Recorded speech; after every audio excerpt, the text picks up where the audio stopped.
เอาล่ะค่ะมื้อนี้กัญญารัตน์มาเว้าเรื่องความสำคัญของกัญญารัตน์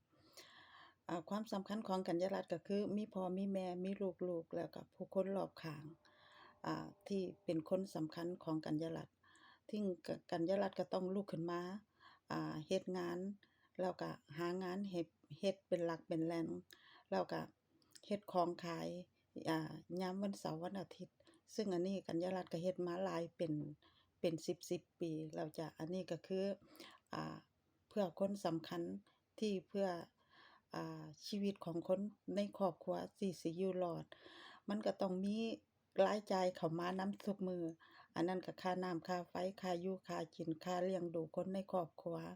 ซึ่งกัญญารัตน์ก็ต้องลุกขึ้นมาฮึดลุกขึ้นมาสู้เพื่อคนของที่กัญญารัตน์รักแล้วก็อ่ากัญญารัตน์ก็ลุกขึ้นมาเฮ็ดต่อสู้ต่อไปบ่ว่ามื้อนั้นมันสิมาฮอดมื้อใดหรือบ่มาฮอดมื้อใดกัญญารัตน์ก็พร้อมที่สิย่างไปข้างหน้าแล้วก็ลุกขึ้นมาใหม่แล้วก็เริ่มต้นใหม่เฮ็ดใหม่ทำสิ่งใหม่ๆให้มันเกิดขึ้นเพื่อคนที่กัญญารัตน์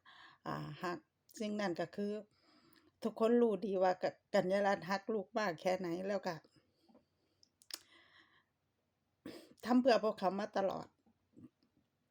สิ่งเหล่านั้นก็คือกัญญารัตน์ต้องลุกขึ้นมาใหม่ลุกขึ้นมาใหม่ต่อสู้ใหม่เริ่มใหม่เอาความฮึดเอาความกำลังใจเอาความอ่ากำลังใจศรัทธาตัวเองขึ้นมาเพื่อสิลุกขึ้นมาให้ก้าวข้ามปัญหาที่กัญญารัตน์เจออยู่นี่ให้มันมีแรงใจแรงศรัทธาแรงกำลังใจของตัวเองให้ลุกขึ้นมาใหม่และต่อสู้ไปใหม่แล้วก็เริ่มใหม่เอาความฮึดของตัวเองเอาความอึดของตัวเองขึ้นมาแล้วก็เดินไปข้างหน้ากัญญารัตน์เฮ็ดได้จ้ะเฮ็ดได้แน่นอนจ้ะ